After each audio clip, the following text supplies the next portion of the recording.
así se llamaba. Veréis, yo es que ánimo, yo te lo agradezco de corazón porque yo sé que ella lo hace con todo el cariño del alma, pero es que no, me empecé a ver su vídeo, me empecé a ver el de Alba SMR y no, ninguno de los dos lo he podido terminar, entonces no me parecía un tópico relajante, un tema relajante para el canal. Será por el momento en el que estoy, será lo que sea, pero por ejemplo su vídeo y cuando hablaba de la deep web y no sé qué, como que no era una temática con la que me podía relajar y lo tuve que quitar. Entonces digo, ¿cómo voy a hacer yo un vídeo de mi miedo? Me parece que no es una temática, llamémosla así, ASMR-ica. Y recuerdo que hice ya un tag hace tiempo de cosas que odio, creo que fue, y tampoco me gustó porque Candela, por ejemplo, me dijo que no lo pudo ver, que le daba como yuyu, esas cosas, y creo que sí que es verdad que hay cosillas que a lo mejor pues no casan tan bien con el ASMR. Entonces bueno, entiendo la temática, ¿no? Ella también fue nominada y alrededor de Halloween, pero no sé, igual que no contaría historias de miedo, no sé qué, hay otra gente que le encanta y le pirra, pues yo no me veo como para hacer eso. Así que nada, desde aquí te pido perdón porque no continuaré con el tag ese por si quieres etiquetar a otra persona. Lo siento. Y bueno, aprovecho también y os digo que estos pendientitos que llevo, no sé si lo podréis ver, a ver. Sí, es que estos son uno de mis favoritos. Son súper grandes, pero súper ligeros. Para quien le guste este estilo, lo tengo en mi tienda de Etsy, que dejaré por aquí. Y nada, me apetecía ponérmelo porque cuando lo hice me encantaron tanto que me he hecho yo también uno para mí.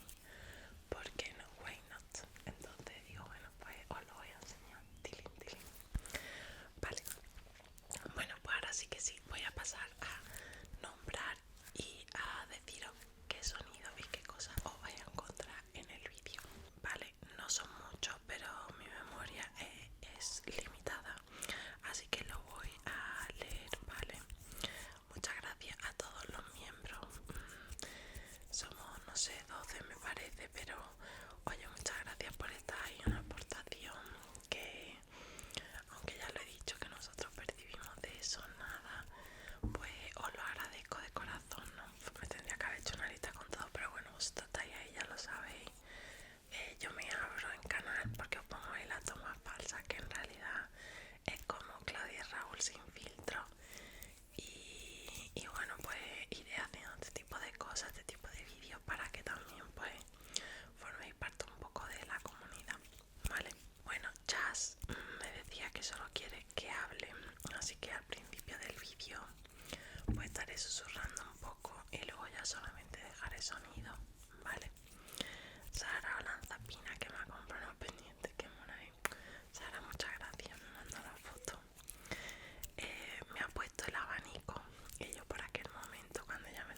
base de